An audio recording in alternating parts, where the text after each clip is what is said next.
Divonis 15 tahun penjara, Johnny Plate langsung melawan. Mantan Menkominfo Johnny G. Plate telah divonis 15 tahun penjara dalam kasus korupsi BTS 4G Bakti Kominfo. Plate langsung melawan vonis itu. Banding, Yang Mulia, ujar pengacara Plate dalam persidangan di Pengadilan Tipikor, Jakarta Pusat, Rabu, tanggal 8 November tahun 2023. Selain Plate, mantan Dirut Bakti Kominfo Anang Ahmad Latif juga mengajukan banding atas vonis 18 tahun penjara. Sementara itu, tenaga HUDEF UI Yohan Suryanto yang divonis 5 tahun penjara menyatakan pikir-pikir. Johnny G. Plate sebelumnya divonis hukuman 15 tahun penjara. Hakim menyatakan Plate terbukti bersalah melakukan tindak pidana korupsi dalam proyek pengadaan Best Transceiver Station, BTS 4G Bakti Kominfo.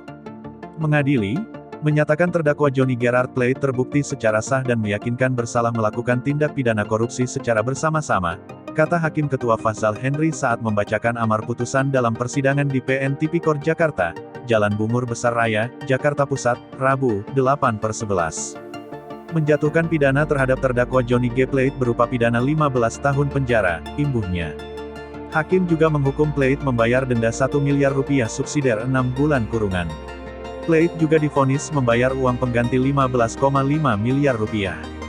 Hakim menyatakan Johnny G. Plate melanggar pasal 2 ayat 1 junto pasal 18 Undang-Undang Pemberantasan Tindak Pidana Korupsi, UU Tipikor, junto pasal 55 ayat 1 pertama KUHP.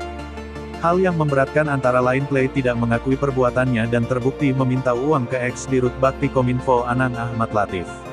Sementara hal yang meringankan antara lain bersikap sopan dan duit yang diterima untuk bansos. Hakim menjelaskan proyek ini awalnya disebut merugikan negara 8 triliun rupiah yang dihitung dari selisih pembayaran dengan total BTS yang telah selesai dibangun.